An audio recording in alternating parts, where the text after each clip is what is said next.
It's not too often nowadays that you combine the word shooter with storyline, unless maybe you're making a bad joke. But you don't have to look too far to find a good combination of the two. In fact, there is a game that needs two storylines for its Western and Japanese versions to cater to their respective audiences. That game is the treasure-developed and Sega-published GUNSTAR Heroes, an old favorite among those that had a Sega Genesis console back in the day.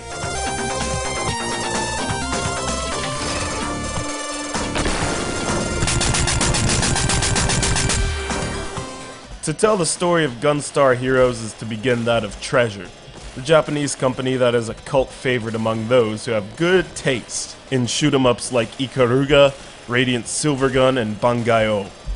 Luckily for the folks at Sega, GUNSTAR Heroes called the Genesis its home over the Super NES, which picked up many of its own popular shooters over the years. The story that both versions agree on follows the adventure of two brothers, Red and Blue, as they mobilize to defend their planet GUNSTAR 9 against an enemy force dubiously titled the Empire, led by an M. Bison wannabe known as Smash Daisaku.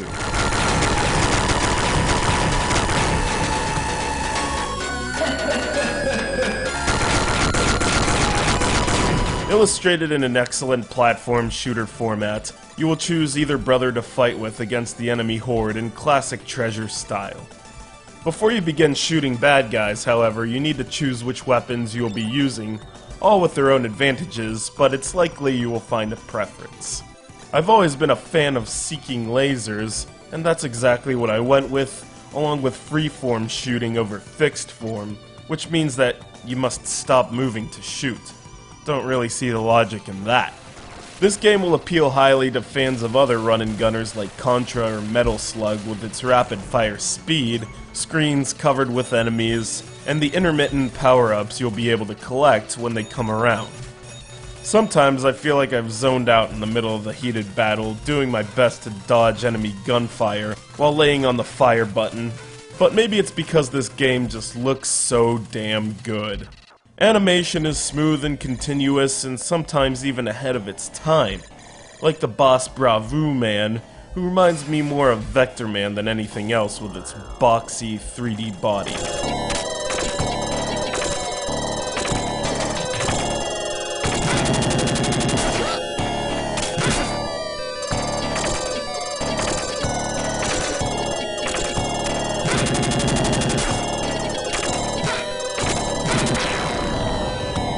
In fact, it's safe to say that the bosses are the crown jewel of GUNSTAR Heroes, along with most Treasure-developed games.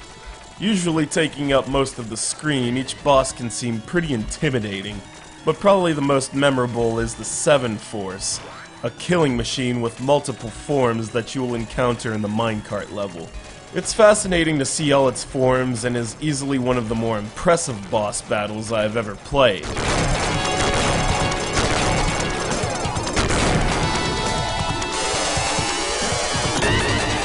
GUNSTAR Heroes is a pinnacle of the run-and-gun genre, and due to its popularity after its original release, has been made available on a multitude of platforms, such as the iOS, Virtual Console, part of a collection released for the PlayStation 2, and part of the Sega Genesis Classic Collection available on Steam. It may blow you away with its difficulty, only to have you coming back for more.